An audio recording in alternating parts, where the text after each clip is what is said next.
L'actualité, c'est aussi le dialogue ivoiro-ivoirien dans le cadre du processus de réconciliation nationale. Le Premier ministre Daniel Kablan-Duncan et des membres du gouvernement ont rencontré cet après-midi des responsables des partis de l'opposition. Cela dans le cadre du dialogue permanent entre partis au pouvoir et partis de l'opposition. Le point avec Alvarassa.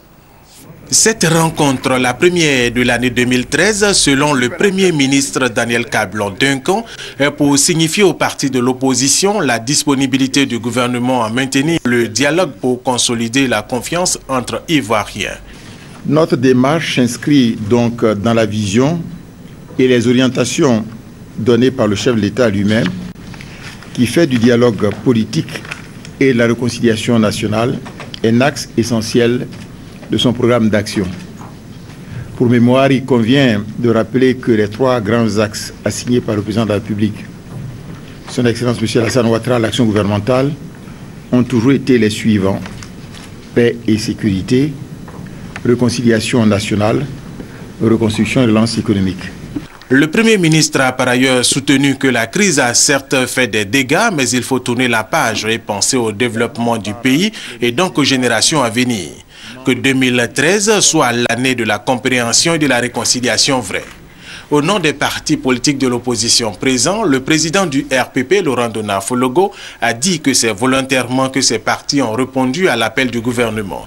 Ils entendent faire des propositions à court, moyen et long terme pour contribuer au retour définitif de la paix et au développement du pays.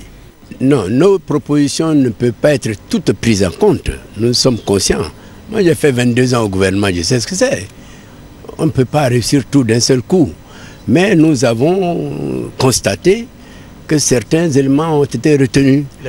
Et notamment, le Premier ministre a demandé que certaines questions soient revues dans un sens positif.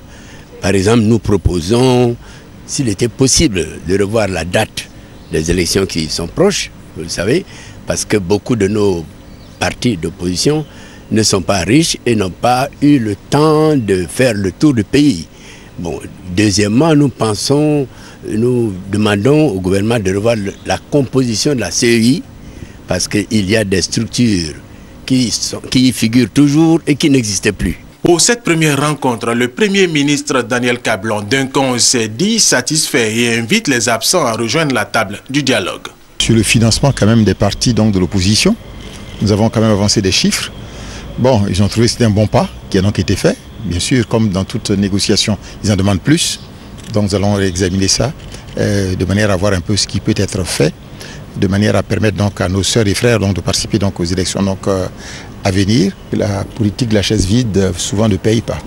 Disons qu'en tant que frères, bon, puisque quand même les connaissons depuis longtemps, je pense qu'il faudrait qu'ils rejoignent les autres et qu'on discute. Le Premier ministre Daniel Kablan-Duncan les a enfin rassurés que d'autres rencontres suivront, toujours dans le cadre du dialogue permanent entre gouvernement et les partis de l'opposition.